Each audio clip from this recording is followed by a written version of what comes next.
Ladies and gentlemen, there's a new head coach for the Pittsburgh Steelers. He's a man who spent his whole life coaching. We're not having him on. Ladies and gentlemen, Coach Mike McCarthy. Yeah, coach. He's not on. Yeah, that would have been cool if we would have brought him on right there. Obviously, he's focused on turning around and doing what he has to do for his hometown of Pittsburgh. Now, I did potentially hear about this before it was announced publicly, and I would like to say that we are incredibly pumped for Coach McCarthy. We think he's been a joy to work with here. You know, we get a chance to work with a lot of people, a lot of chances to interact with a lot of people. And what Coach McCarthy did every single week for us was stupendous. I mean, he was prepared, ideas, sending them in. He was going duck hunt with his ribbon-winning dog. And he's like, hey, I'll be up in a cabin up somewhere. We're going to make this work, though. Obviously, we'll like do a show. This is what I'm thinking. Watched every game, was very prepared, felt like he was dialed in. And this dude quoted Galileo when he was talking to us that math is the language of the universe or something like that. He dropped that in just a casual conversation. I think what I learned from my experience with Big Mike McCarthy, it's hard because he has a Yinzer accent, and he's from Pittsburgh, and he's a big guy. It's hard not to get the immediate first impression of somebody else that you know that potentially looks like this person or acts like this person or is this person. It's hard not to just get past that first wall. And I'm going to let you know, I've met 1,000 people that sound and look like Mike McCarthy in my life. Literally, exactly, from Pittsburgh. I know this human. I was blown away by how unique Mike McCarthy was whenever it came to speaking about things. I'm very, very appreciative of him joining our show this year. He came to the draft, had notes on the top 100. He was even getting in the middle of reading him some. All right. He go, what, they're not good notes? I got good notes on these guys. Then he would have the reasoning behind things. He talked to us. He talked to me. I don't remember if it was on air or off air. I think it was on air about how windy days, you know, sometimes on 3rd and long, have a conversation with the quarterback like, hey, if we call a shot and it's a bad weather, like, hey, arm punt's good here anyways because punter with the wind probably going to be problematic anyways. He would go out with the kickers and punters in the pregame to get the wind patterns. I mean, the little attention to detail things because he's been around ball for so long, and it seems like he's a very observant individual, it feels like. I think he sounds different because he's from Pittsburgh and still talks like a Yinzer as opposed to changing how he speaks. But he's now been the head coach of the Green Bay Packers, the Dallas Cowboys, and now the Pittsburgh Steelers. I mean, there's obviously something that those three organizations have done right over the long haul of the NFL, and all three of them have said, this guy deserves to run our team, and we put trust in this man to run our team. And I would say after our experience with him, I would trust his ass too. Now, Yinzers aren't happy about this. No, they aren't. No. Boy. There's a lot of mad Yinzers, yeah. What we done here? They were saying some stuff. Internet was doing its thing. Comparisons to past head coach, current head coach. Is this kind of a lot of those? What are we doing here? So we're just going from one mediocrity to the next above mediocrity to the next above mediocrity. And Yinzers aren't even thinking, this is an offensive guy. This guy has a little different mindset. This guy's been in a couple of different buildings. Maybe he'll be able to bring a fresh attitude. It seems like his teams do win. Now, the defense getting pounded in the playoffs a couple of years back whenever they had Dak in the best offensive season that he has ever had, rolling down there in Dallas. People kind of forget about that. So you would assume in Pittsburgh, going to have a good defense. What's the future look like? We don't know. But on the offensive side, going to have to get some pieces. Is Aaron Rodgers staying out? Because of his relationship with Mike McCarthy? Is he sticking around? Is he retiring? What's going on there? What's the future look like? I don't know. But it's hard to judge, I think personally, a head coach signing day one, even though we have done it multiple times. Yeah. Duval. So when there's manure, you put a seed in manure, and it grows through the manure, and then a flower comes. And what we want to do is less thinky, more athlete take over-y. That's right. Tell you what, man, we're going to gnaw kneecaps. Yeah. Okay, and then we're going to get up, and then you're going to knock us down. Then hell yeah, you got another patella over there. We're going to eat on that thing too. So like day one hirings have certainly been something that we have judged heavily. But I do think every time we have done that, it has gone on to potentially go a different direction strictly because we have no idea what's about to happen behind closed doors. We have no idea who they're going to sign. We have no idea who his staff is going to be. You have no clue any of these things. So I think it is hard, in good faith, even though we do it all the time, to necessarily rule a hiring of a head coach as a bad hiring of a head coach. Signetti, worst hiring of all time. McDonald out there in Seattle, worst hiring of all time. Sirianni, worst hiring of all time. Dan Campbell, worst hiring of all time. Liam Cohen, worst hiring of all time. So it feels like it's hard to judge immediately, but boy, it's fun too, because the things that were being said about Big Mike McCarthy, unless you're his family, obviously, very impressive. Yeah. Very impressive and good interneting, I would say. Yeah, the internet was very, very active on Saturday afternoon. Yinzers and Steelers fans, you brought up a lot of good points on why you should like Mike McCarthy and the hire. We loved him on here this year. He was definitely more of a deep thinker than we thought he was going to be. He was always very, very prepared. Offensive guy, all that thing. Great quarterback developer. I think the reason why Yinzers and Steelers fans were so angry was for the point that you brought up, that the reason they've been angry for the last 8 years is because it's, win 9, 10, 11 games or whatever, go to the playoffs and lose. And that's basically the MOs that Coach McCarthy has had recently. Very, very similar records to Coach Tomlin, very similar playoff results to Coach Tomlin. So they kind of thought of this as a lateral move, which is not what they wanted, including me. I mean, I wanted when they first fired Tomlin, I was Shula and Shieldhouse, tweeting about it, making memes, stuff like that, because when we made the change, the fan base wanted something new and exciting, and a lot of people were mad about the process, that they only brought in 3 guys for in-face interviews, for in-person interviews, everyone out. They did they did interview Shula and Shieldhouse and Clay Kubiak from the Niners virtually. I heard from some sources that those guys, their interviews were underwhelming, is what I was told. So that's potentially. Well, that's because they were so bummed out about the facilities. Maybe. Yeah. I mean, that could be. I mean, No, that's what people on the internet say. Yeah. People on the internet are saying, well, the facilities are so ass that they just got to kind of take whoever they can get at this point, which is why they signed McCarthy. And it's like, I mean, That was part of maybe. it. I mean, Could be. maybe somebody doesn't take the job because of the case. Remember, we've seen head coaches agree to jobs, get on plane, fly to go to press conference that has been set up for a job, and then think, remember that whole towel dumping situation? Oh, yeah. The disrespect. Yeah. Turning the plane around. Yep. Knock. So, allegedly. That guy So- now. So there has been, he's back in a good spot. But there is, there is little things like that, that anytime somebody's taking a job that can certainly sway some things. Yeah.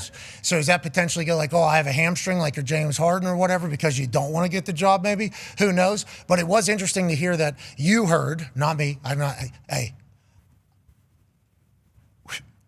correct. Goes in here and goes out there. So I try to keep myself away from any information that is whatever privy. You don't want it out, don't tell me. Okay, I'm on this thing a lot. So I'm going to allude to it at some point. It's not going to be good. But you hearing that it was, underwhelming or whatever, I do wonder what they're comparing to, because all the fans are doing is comparing to Coach Tomlin. Coach Tomlin, like maybe one of the greatest speakers of all time, right? Yes. Coach Tomlin is like one of the greatest speakers to ever exist. Yeah. Which is why we think whenever he gets into TV, he's going to be stupid. Big Mike McCarthy is going to be the head coach of the Pittsburgh Steelers. From Pittsburgh, obviously has a lot of pride in Pittsburgh. Never changed the way he spoke. From your stories and others that were in Green Bay, I assume Dallas would say the same. He has a lot of Pittsburgh references and Pittsburgh memorabilia around his office and the way he's built. Has always felt a great sense of pride being a Yinzer. Your thoughts on him getting the head coaching job, and how do you think he goes about doing his business over there? I think it's awesome. I know he was super, super excited about the possibility of becoming the Steelers head coach. I mean, it's something, didn't we joke about this last year, like a year or so ago? Like, hey, if for some reason Tomlin's out of there, like you could you can be the next guy. Now that's actual reality now. The fact that he is the coach, I think it's awesome. And I think for people, if people are pissed, if they're not pissed, whatever, Steelers fans, like, I don't know, give the dude a chance. We don't really know. We never know. A lot of times a head coach gets hired, and a lot of people don't know who the hell the guy is. They don't know a whole lot about him. Well, we do know a decent amount about Mike McCarthy. We know he wins, he develops quarterbacks, so let's give him a chance. I'm excited to see how he does. There's now, if you listen to the way Schefter was talking, basically they feel like they got a veteran culture, a veteran roster, so they don't need a full rebuild with a young guy that's going to talk to a younger generation with the X's and O's. So I'm intrigued to see how long this is for. Is it a 4 or 5 year deal? How many of the same players are going to be there? Are they going to retool, rebuild? I think there's a lot of things that still need to be figured out from my perspective as fan outside looking in on how we can judge what it's going to be. But ultimately, if he wins, he'll be loved. If he loses, he'll be booed out of the city again. Like that's basically how it'll go for Mike McCarthy in Pittsburgh as a Yinzer, as the head coach of the Pittsburgh Steelers. Yeah, I agree with AJ when he said, maybe give him a chance. That was kind of my sentiment this weekend was like, this organization has only hired 3 coaches in the last 50 years. Maybe we trust them on their decision-making as far as the coach is going. But to your point there, I think, and a lot of people have said this, it is hard to ask a first-time head coach to come into an organization with a lot of older players. Oh, and you don't have a quarterback. Like when you're a young first-time coach, it's a lot easier when you have an established quarterback and you don't have to worry about that. So maybe in this situation, it's a better hire when you have someone who's running. The fuck? Are you fighting to get these words out? Are you okay? What do you mean? Are you trying to sell yourself on this right now? No, I'm just making sure I say the right thing because earlier, I said that Mike Tomlin was fired. He wasn't. He resigned or whatever. So I'm just making sure the words come out of my mouth. Are you being attacked for that, I assume? No. Just you felt bad that it happened because he was not fired. Correct. And he stepped down. Now, granted, how do we get to that answer? Is certainly a part of it. But you heard Ryan Clark talk about it. Obviously, Ryan Clark, part of that Pittsburgh Steelers organization, winner for the Pittsburgh Steelers organization. He said, whenever Tomlin leaves, you get a lot of people very bummed out. They're talking about people crying in a meeting, people crying around the building. So you bring in Mike McCarthy. It's a fascinating move to bring in an older, already established coach in there as opposed to a new coach that might try to prove himself to the building. I think McCarthy being a Yinzer, he understands completely why and how Pittsburgh people are going to react to his hiring. All he's worrying about now is winning ball games, and that's going to be his message to the locker room, right, AJ? For sure. I mean, so like you talk about not knowing a coach. When I got to Green Bay, I got drafted in Green Bay. It was Mike. He got hired a month or two before that, so not a whole lot of people knew who Mike McCarthy was. And I think I knew from the very first team meeting, like this guy's a dude. Like he has a presence about him. And then from probably within 15 minutes of meeting him and hearing him speak, I was like, this dude loves Pittsburgh as well. He has referenced it 9 times in his team meeting. So, and that continued throughout my 9 years in Green Bay. So yeah, dude loves Pittsburgh, loves ball. Let's see what happens. I don't know what all I'm allowed to talk about from my conversation with Coach McCarthy immediately after he finds out he's getting the gig or whatever, but he's chasing holding that Lombardi 7 for Pittsburgh. That is his Christmas wish was that his mom and his family could experience a Pittsburgh Steelers Super Bowl because it took him back to the glory days whenever he was growing up. It was like his actual wish was to see his family and his friends back in Pittsburgh see the Steelers win again. And so much so that I think he's like, all right, I got to go do this for him. I got to go. I would like to be the person that does that. That's an incredible story if it ends up coming true. If it ends up coming true, it's a phenomenal story. If it doesn't work out, though, the Yinzers are going to do it. I mean, they've already been doing it. They're expecting it not to work already. And I think I have faith in McCarthy because we know him.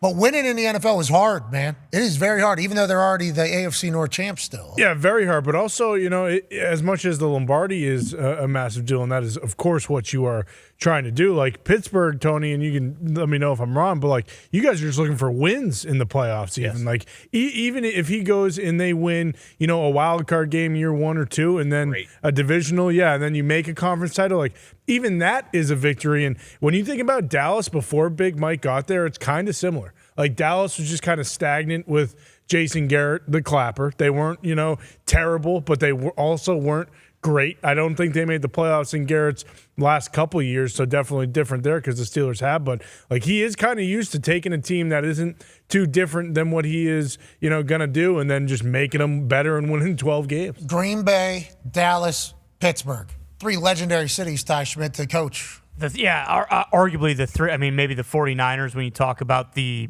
totality of the NFL, but that's arguably the three most famous franchises from the inception of the NFL. Obviously, the Patriots come along and do what they do, but that's the other thing is like he understands the expectations. Yeah, the people in Pittsburgh maybe go about it a little bit differently in how they would voice their frustrations, but like he understood the stakes when he took the Packers job. Like Brett Favre had already won 3 MVPs when he got there. It's like, hey, you need to go win Super Bowls with this guy. And then obviously Rodgers, and then Cowboys, same deal. It's like we all know what happens if you don't win with the Cowboys. The expectation is that they win a Super Bowl every single year. So yeah, this Steelers team, like the roster might be a little bit different and they might not be in the same spot, but like he is fully aware of what happens when you take a job like this with a franchise like this and if things don't go well. The one thing that the Yinzers were happy to hear is that he's intrigued and high on Will Howard. So, because everyone wants,